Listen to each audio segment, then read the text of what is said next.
What's going on? Trying to get my equipment going good. This pool kind of boxing coming at you with another boxing live stream. Trying to see if I can get this echo off my stream yard. See what's going on. See if we can get Chris Wood, get C Wood up in here. Let's see.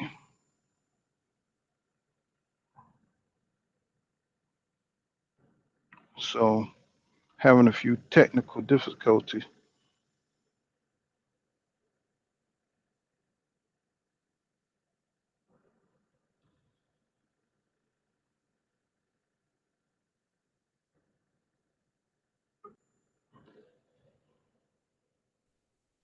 All right. Can you hear me? Loud and clear. Okay, I don't hear no echo. Okay, I'm not sure what you did, but try to remember what you did just in case Same, you have same to. thing. Same thing. I don't do nothing different. I don't know any technical stuff on here. I just know, you know what I'm saying? Like when you pop up, hit the, put you in the screen.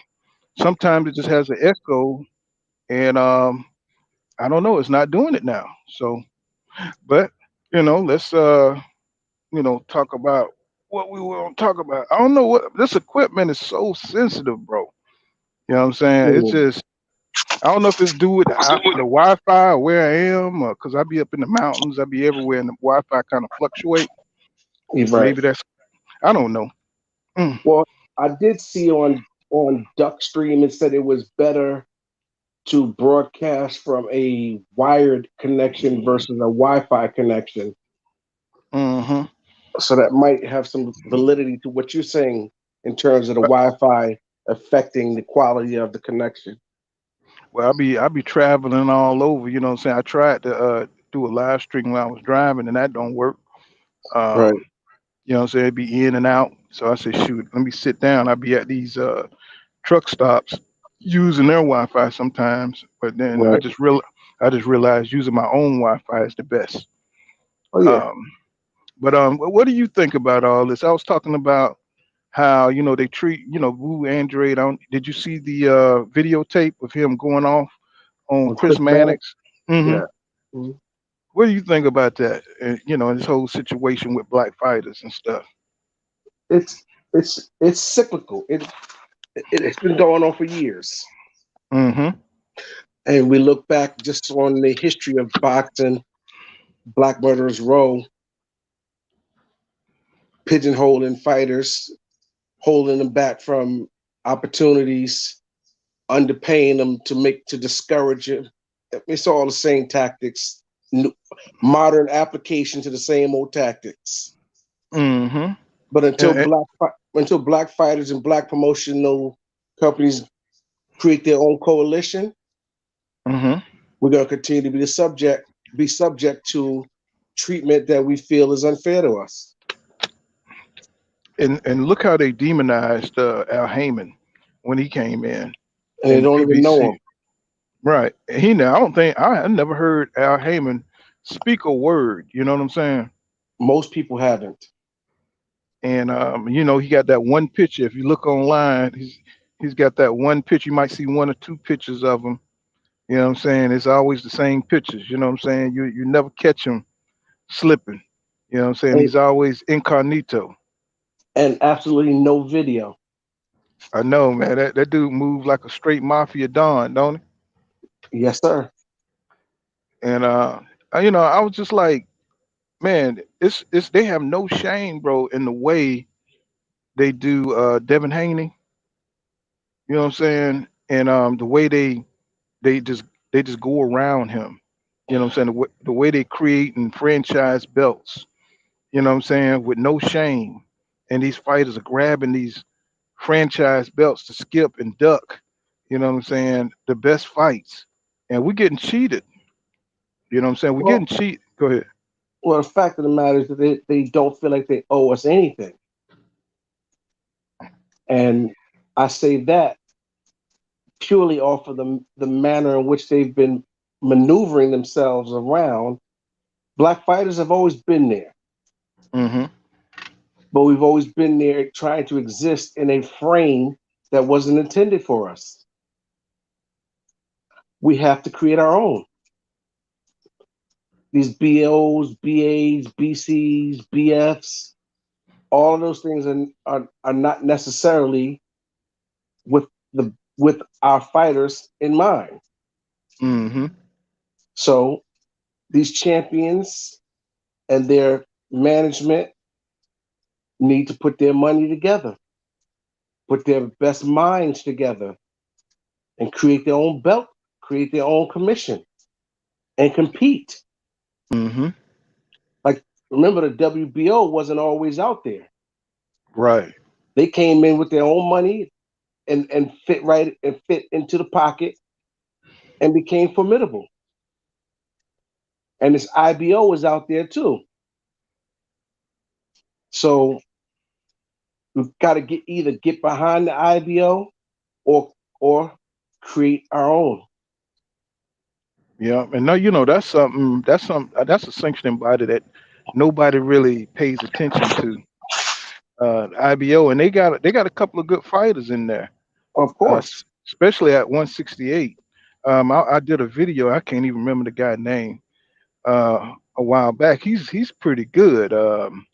Man, I can't think of the guy's name, but I did a video on him, and he's damn good. He's right there with David Morrell Jr., but he gets like zero publicity. You know what I'm Well, saying? he is in an outsider commission. The IBO is outside the circle. So Hmm. he's got to be really, really good and be undeniable to the other sanctioning bodies. Hmm. Right now, he is the minority. So there's no real standout for him. But if you got a Floyd behind him, you got an Andre Ward behind him, if you got a Heyman behind him, if you got all these people in these positions of influence, authority, and economics to get behind it, you could change it up. Hmm. But we spend a lot of time cat fighting with each other Sure do. and getting dosey doed around and around and around, getting screwed and not even getting a drink. You know. So And that's whose fault really is it? yeah. You know, Yeah, but you my go ahead. dad's my dad's 80 something years old, 82, 83. And he said to me years ago, the same people that feed you have a right to starve you. That's true. So this is why we get what we get in these treatment from these sanctioned bodies, because they feeding us. We're Hmm. dependent on them. And when they get ready, when they do something that we don't like, we're not courageous enough to pull away and try to do our own thing because we're afraid of starving. And I understand it. It's human. It's human to try to protect yours. You know, Right. the first law of nature is self-preservation. And so people just trying to survive. And see, But that's you go know ahead. Go that ahead. you don't want to, but you end up victimizing. You end up allowing yourself to be victimized, and then after a Mm. while, it's not even you're not being victimized. You're a willing participant now. Yep. It's a Yep. mind state. It's a total mind state. Go ahead on Well, that. it's like when Floyd Mayweather saw what was happening at Top Rank. You know what I'm saying? He realized his potential, and he realized that he could with his abilities, he took a chance on himself. You know what I'm Mm-hmm. saying?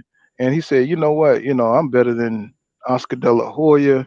You know what I'm saying? I don't need no promoter. You know what I'm saying? And he just knew innately that he was, he had something. You know what I'm saying? That could sell. He could sell to people, Mm-hmm. and he had the foresight. But these other fighters, look, well, Devin Haney, he has that foresight.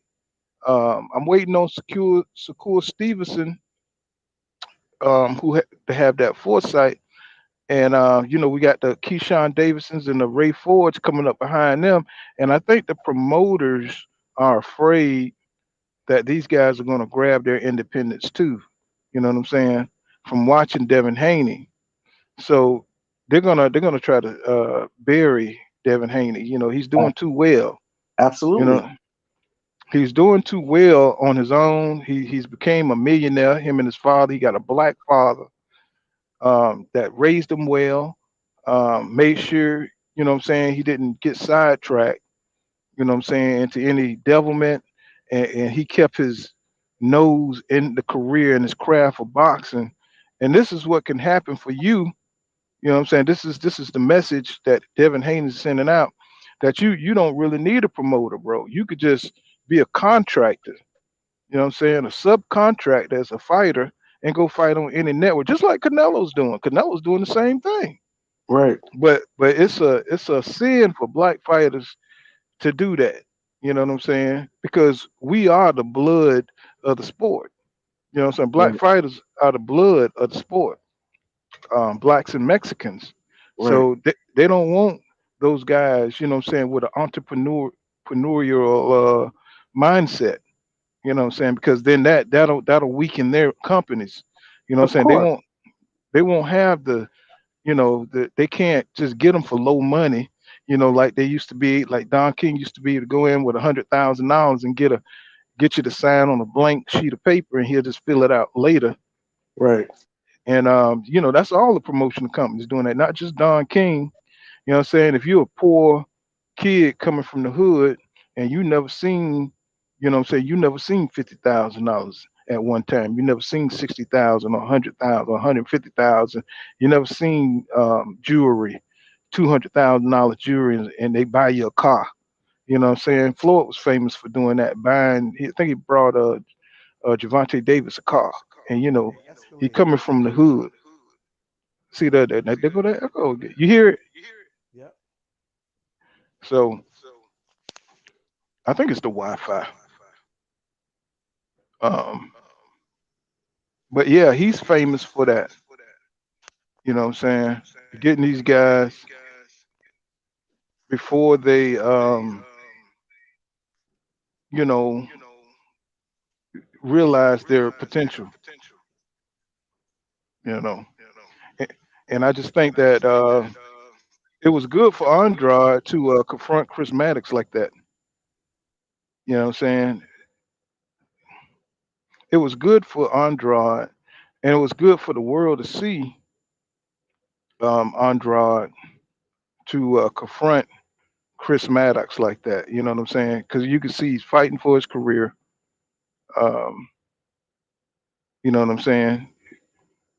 Well, yeah, you coming back through, try to come back in, see Wood. Um, you know what I mean? It's just crazy. Let me see if I can get Seawood to come back through. I don't know what's going on with this dang echo, man.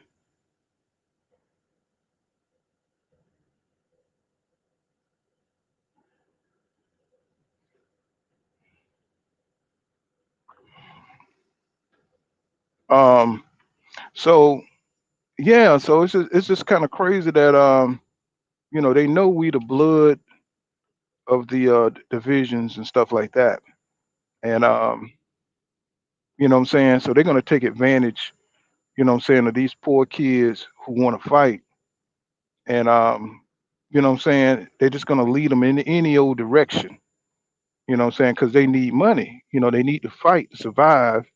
And when you sign with a company like Top Rank, they can only take you so far. You know, look at Shakur Stevenson, he's a star. But you got Bob Aaron telling people no matter how good a black fighter is, um, that you know what I'm saying, it don't matter. You know what I'm saying? Look how he handled Terrence Crawford.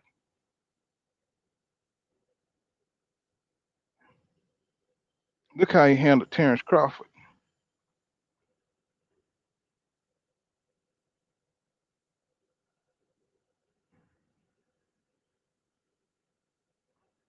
Just trying to get Seawood back up in here. And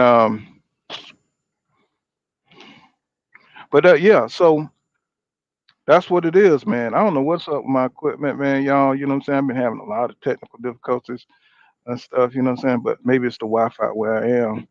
Uh, I mean, y'all forgive me. But it kind of sucks, man. You know what I'm saying, for us.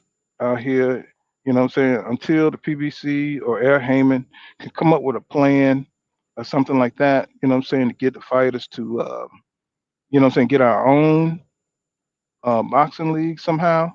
And, you know, I'm pretty sure that every boxing fan on here in our community would support something like that. Um, you know, man, I don't know if it'll be enough to keep it going, to make it successful, but that's something we really need to look into because we can already see that what we got going, what we got going on right now is not working. You know what I'm saying? You know what I'm saying? Look like I lost Seawood. You know what I'm saying? It's not gonna work, bro. You know, they're gonna keep trying to undermine our fighters. They're not gonna give us the opportunities that, like a let's say a Lomachenko got or Canelo, the way he's set up. It's not gonna happen, bro. You know what I'm saying? Devin Haney might as well forget it and move on up because that's what they're waiting on anyway. Um, then the real fighting can begin. So really, I tell you, I don't really mind what Mayweather's doing with what he's doing with Tank because their fighters are doing the same thing. You know what I'm saying? Floyd Mayweather, he's always ahead of the curve when it comes to things like that because you know their fighters are not trying to fight nobody dangerous. You know what I'm saying? Josh Warrington, you know, he runs away from every tough fighter. You know what I'm saying? Every tough black fighter, Oscar Valdez. You know what I'm saying? He's not going to fight Shakur Stevenson. He says he is. He always says he's going to fight Shakur Stevenson. Then they turn around. Now Bob Arum came out and said he wants him to fight Navarrete, right? Who is Navarrete? Who wasn't even in the same weight class as Oscar Valdez, who can't even probably make, you know what I'm saying, 126 no more, had to move up, right? Killing himself, you know what I'm saying, to make weight. You know what I'm saying? But Shakur Stevenson is right there, but they ain't gonna give him the opportunity to beat Oscar Valdez. So they're gonna make black fighters move up. You know what I'm saying? Instead of becoming undisputed at certain weight classes. You telling me that Shakur Stevenson couldn't become undisputed at 126? That would have been a great fight between him and Gary Russell, but for some reason that fight never happened. Um, do you think I see where and um, Colbert and um, Shakur Stevenson was talking back and forth? That'd be a good fight. Tank, you know what I'm saying? I know he's got to move up to 135. I know he fights at 130, Shakur Stevenson, but these are going to be some good fights, and you know what I'm saying, for us to look forward to in the future. But I doubt if they ever get made because of the promotional company, because of the BS in boxing, because of all the politics. You know what I'm saying? And if these guys, they might as well forget about the belts. You know what I'm saying? The belts, you know what I'm saying, for us, the traditional boxing fans who really, enjoy, you know what I'm saying, the conquest of going after the belts. You know what I'm saying? These things are non-existent nowadays. You know what I'm saying? These things here are going to be a thing of the past. Because now they've changed the standards. You know what I'm saying? It's all about entertainment now. It's all about, you know what I'm saying, how many pay-per-views. It's all about, you know what I'm saying, positioning yourself to get a shot. It's all about opportunities and stuff like that. So it's all about politics. And if you get big enough, you can go to your promotional company and say, hey, can you franchise me? Because I don't want to fight no mandatories. You know what I'm saying? That just changed what boxing is all about. You know what I'm saying? That changes it. It's not what it is. You know what I'm saying? And it's something else, you know. So, I just wanted to put that out there, man. I want to apologize for Seawood. You know what I'm saying? I don't know what's up with my system, man. You know what I'm saying? It be echoing and stuff like that. So, I'll try to get the kinks worked out. And thanks for stopping by. This has been Pool Kind of Boxing. Make sure you smash that like button and subscribe to my channel. And I'll see you guys in the next one.